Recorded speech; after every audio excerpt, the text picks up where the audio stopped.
आज हम लोग चर्चा करेंगे रूल्स ऑफ मेंडल। इससे पहले वाले वीडियो में मैं आप लोगों को बता चुका हूं एक्सपेरिमेंटल ऑफ मेंडल, और अभी हम लोग पढ़ने वाले हैं रूल्स ऑफ मेंडल। मेंडल ने के नियम, तो मेंडल ने कौन कौन से नियम दिए वो आज हम चर्चा करेंगे।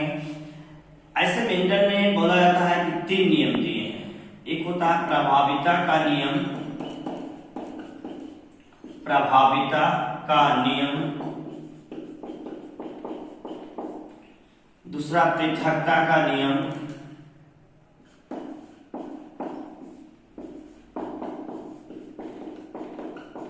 और तीसरा है स्वतंत्र अपव्यूहन का नियम।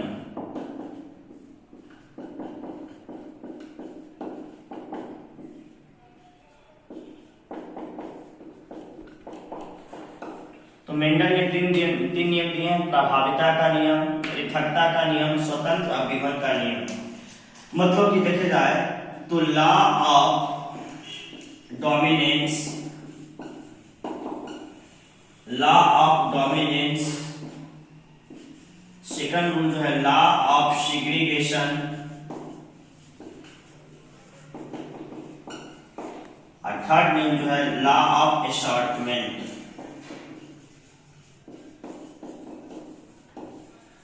लॉ ऑफ असॉर्टमेंट 3 नियम दिए मेंडल ने। तो रूल्स ऑफ मेंडल में कहा जाए कि पहला नियम क्या था, तो आप बताइएगा प्रभावता का नियम। सेकंड नियम क्या था, तो पृथकता का नियम। थर्ड नियम क्या था, तो स्वतंत्र अपव्यूहन का नियम। लेकिन इससे पहले एक नियम का चर्चा किया जाता है कि इकाई लक्षण क्या है। इकाई लक्षण का नियम भी मेंडल के द्वारा दिया गया है। इकाई लक्षण का नियम, इसको पहले हम लोग समझ लें। इकाई लक्षण का नियम ये क्या है? इकाई लक्षण का नियम फर्स्ट ऑफ ऑल समझेंगे, उसका मेंडल के तीनों नियम को हम लोग बारीकी से समझने का प्रयास करेंगे। तो इकाई लक्षण का नियम मतलब law of unit character, law of unit character, law of unit character. तो कहता है लॉ ऑफ यूनिट कैरेक्टर क्या है? इकाई लक्षण का नियम पता है, जीवों का प्रत्येक लक्षण क्या कहता है? जीवों का प्रत्येक लक्षण स्वतंत्र होता है, जिसे इकाई लक्षण कहते हैं। ध्यान से सुनिएगा, कह रहा है कि इकाई लक्षण का नियम क्या है? तो जीवों का प्रत्येक लक्षण क्या होता है? स्वतंत्र होता है, जिसे इकाई लक्षण कहते हैं। और यही लक्षण एक पीढ़ी से दूसरे पीढ़ी में स्थानांतरित होते रहता है, जिसे इकाई लक्षण का नियम कहा जाता है। सपोज दैट से मान लीजिए कि हमने कहा कि जीवों का प्रत्येक लक्षण, जैसे शेर है, मान लीजिए बकरी है।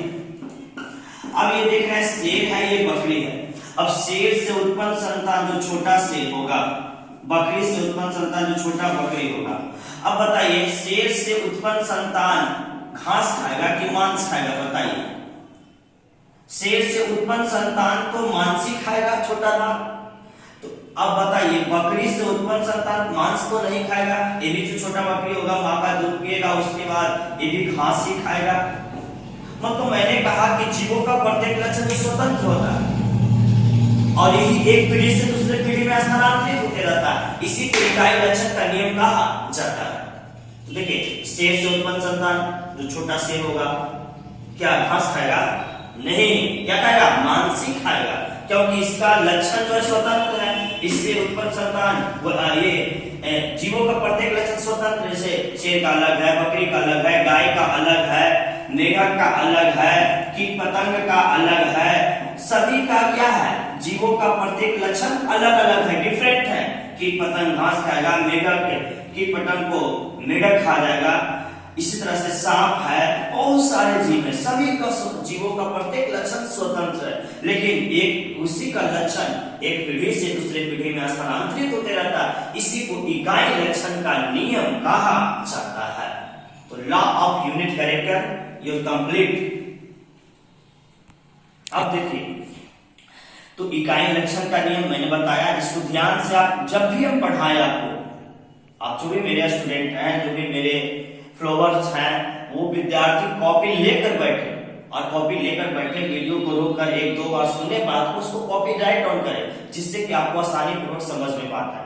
मैंने बताया कि जीवों का प्रत्येक लक्षण स्वतंत्र होता है, स्वतंत्र होता है, उसी क्या कहते हैं? इकाई लक्षण।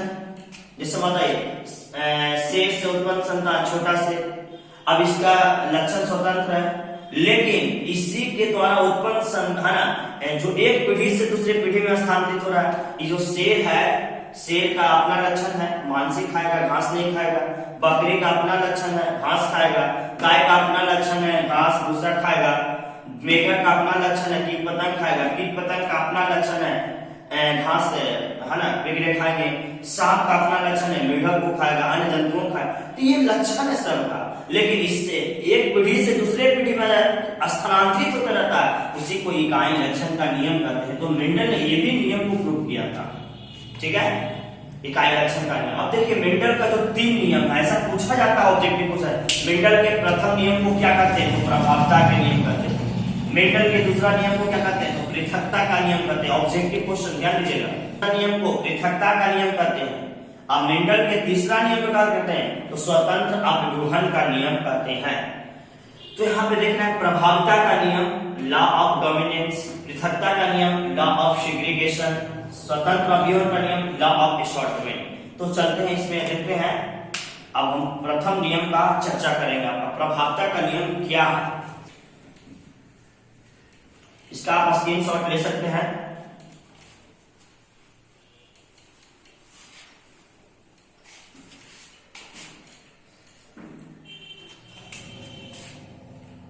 प्रभाविता का नियम,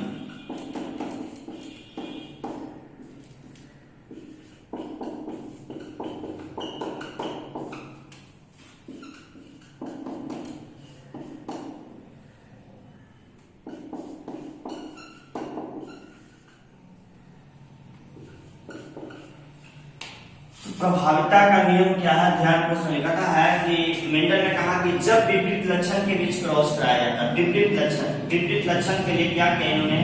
एक लंबा पौधा और एक नाटा पौधा, और इसके बीच क्या करा दिया? क्रॉस करा दिया। तो जब विपरीत लक्षण के बीच क्रॉस कराया जाता है तो दिखता है कि प्रथम पीढ़ी से उत्पन्न संतान में एक लक्षण कहता है प्रभावी और दूसरा लक्षण कहता है अप्रभावी होता है। एक लक्षण प्रभावी तथा दूसरा लक्षण अप्रभावी होता है, जिसे प्रभाविता का नियम कहा जाता है, लॉ ऑफ डोमिनेंस कहते हैं। तो फिर से बता रहे हैं आपको प्रभावता का नियम क्या है। तो प्रभावता का नियम लॉ ऑफ डोमिनेंस, तो कहता है जब विपरीत लक्षण के बीच क्रॉस कराया जाता है, जब क्या कहता है? तो विपरीत लक्षण के बीच क्रॉस कराया जाता है तो एक लक्षण क्या है ना, तो उससे उत्पन्न संतान, प्रथम पीढ़ी से उत्पन्न संतान, प्रथम पीढ़ी F1 जनरेशन, तो F1 जनरेशन से उत्पन्न संतान में एक लक्षण प्रभावी और एक लक्षण क्या होता है? अप्रभावी। तो प्रभावी और अप्रभावी होता है, इसी को कहा जाता है प्रभाविता का नियम। अब यहाँ पे प्रभावी क्या है और अप्रभावी क्या है? तो जो लक्षण जो स्पष्ट रूप से दिखाई पड़ेगा, स्पष्ट रूप से दिखाई पड़ता है, क्लियर दिखाई पड़ता है, इसी को कहते हैं प्रभावी लक्षण। इसी क्या कहेंगे? प्रभावी लक्षण, प्योर है ना। और जो लक्षण स्पष्ट रूप से दिखाई नहीं पड़ता उसे अप्रभावी कहता है, मतलब अस्पष्ट दिखाई देता है। तो जो अस्पष्ट रूप से दिखाई पड़ता है उसे अप्रभावी, जो स्पष्ट रूप से दिखाई पड़ता है उसे प्रभावी कहते हैं। तो एक बार फिर से बता रहे हैं प्रभावता का नियम, मेंडल का पहला नियम है, एग्जाम में आता है ऑब्जेक्टिव क्वेश्चन कि मेंडल के प्रथम नियम को क्या कहते हैं? तो मेंडल के प्रथम नियम को प्रभावता का नियम कहते हैं। तो क्या है प्रभावता का नियम? तो देखिए जब दो विपरीत लक्षण, क्या बोले? जब दो विपरीत लक्षण, देखिए ध्यान से सुनिएगा एकदम, विपरीत लक्षण, यहाँ पे देखिए टॉल प्लांट है, टॉल प्लांट, और इधर क्या है? तो ड्राफ प्लांट है। टॉल प्लांट और क्या है? ड्राफ प्लांट, मतलब लंबा पौधा और बौना पौधा है, दोनों के बीच क्रॉस कराया गया। तो देखिए प्रथम पीढ़ी से उत्पन्न संतान क्या प्राप्त हुआ? तो हाइब्रिड प्राप्त हुआ, हाइब्रिड टॉल प्लांट प्राप्त होता है। हाइब्रिड टॉल प्लांट जो प्राप्त होता है इसमें से कहता है एक प्रभावी और एक क्या होता है? अप्रभावी। प्रभावी मतलब जो स्पष्ट रूप से दिखाई पड़ता है, मतलब इसमें क्रॉस कराया गया प्रथम पीढ़ी में, तो लंबा पौधा की संख्या अधिक थी, जबकि मतलब कि नाटा पौधा की संख्या कम थी, इसलिए इसे प्रभाविता का नियम कहा जाता है। सेकंड नियम प्रभावता का नियम होगा, इसे स्क्रीनशॉट ले लेंगे, वीडियो को रोककर आप सही से समझने का प्रयास करिएगा और इसे कॉपी में राइट डाउन जरूर करिएगा। हम लोग मेंडल के दूसरा नियम, और मेंडल के दूसरा नियम है उसे कहते हैं पृथकता का नियम। पृथकता का नियम, पृथकता का नियम। और पृथकता का नियम तो लॉ ऑफ सेग्रीगेशन। छठा पीरियड डलाएगा, ये मत सोचना कि छुट्टी है, लॉकडाउन है जिसके कारण क्लास बंद है। आप सभी विद्यार्थियों की सूचना दे रहे हैं, जैसे क्लास ओपन होगा मैं सभी से पूछताछ करूंगा, और नहीं याद हुआ तो आप जानवे करते हैं कैसे हम मारधार करते हैं। अब जानते हैं ना, आई एम शंकर सर। अब मारधार एक्शन से भरपूर, डेली जैसे पूछते थे उसी तरह से पूछताछ किया जाएगा, समझ लेना। तो जितना पढ़ाए हैं, पहला वीडियो, दूसरा वीडियो, तीसरा वीडियो, चौथा वीडियो, पांचवा वीडियो, सभी को रिवीजन करना और घर पे नियम से उसको राइट डाउन कर लेना एकदम, और ना तो इधर से एकदम लगेगा, समझ रहे ना। अब वो सेकंड वीडियो, सेकंड नियम पढ़ा रहे हैं मेंडल के, ठीक है। एकदम बैठ कर एकदम पढ़ाई कीजिए, टेंशन नहीं लेना है। जब भी खुलेगा क्लास आपका, सभी को रिवीजन आपको हम पूछताछ करेंगे, और एकदम नहीं याद रहा तो समझोगे ठोक ठाक भी करेंगे नियम से। तो पृथकता का नियम आ रहा है, चलिए समझिएगा ध्यानपूर्वक।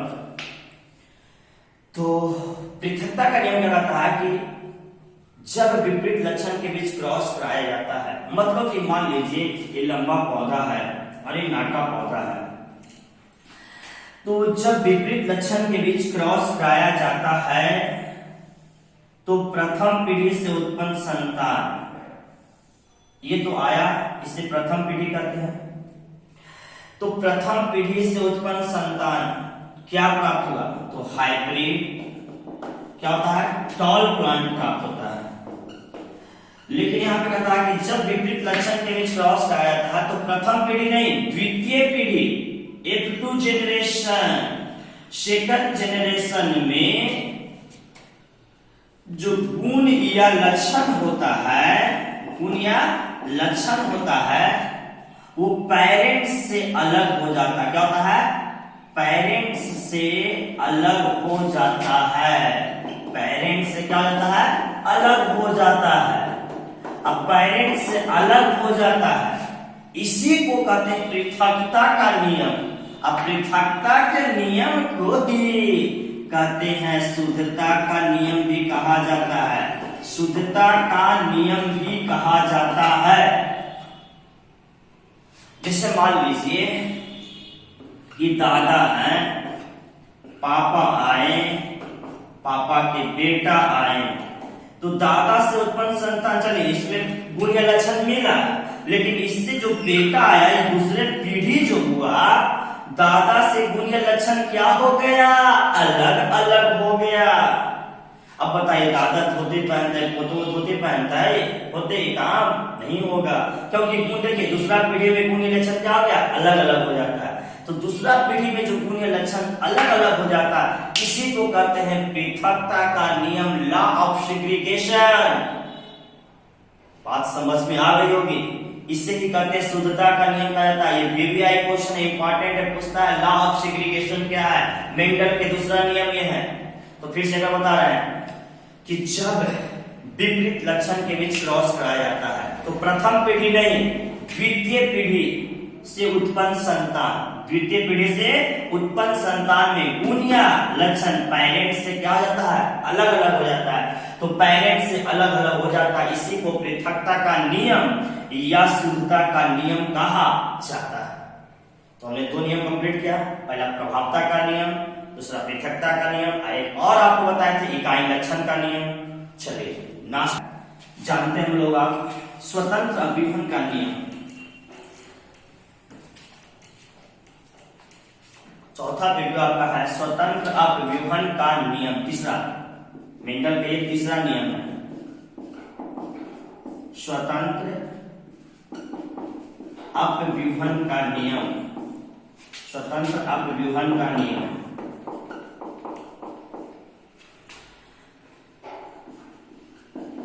Law of assortment, independent assortment, law of independent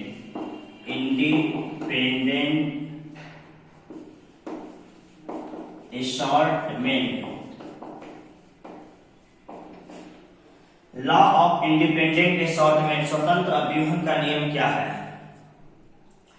तो लॉ ऑफ इंडिपेंडेंट असॉर्टमेंट क्या है? आपको ध्यान दें कि जैसे मेरा 10 वीडियो होगा और 10 से 12 वीडियो में ये चैप्टर समाप्त होंगे लेसन 5 का, और एक टेस्ट आपका रखेंगे हम, वीडियो पे है, आपके हमारे पेज उपस्थित तो नहीं है लेकिन हम YouTube पर ही टेस्ट लेंगे और ईमानदारी पूर्वक सभी विद्यार्थी जितना पढ़ाए हैं उसी वीडियो का टेस्ट होगा।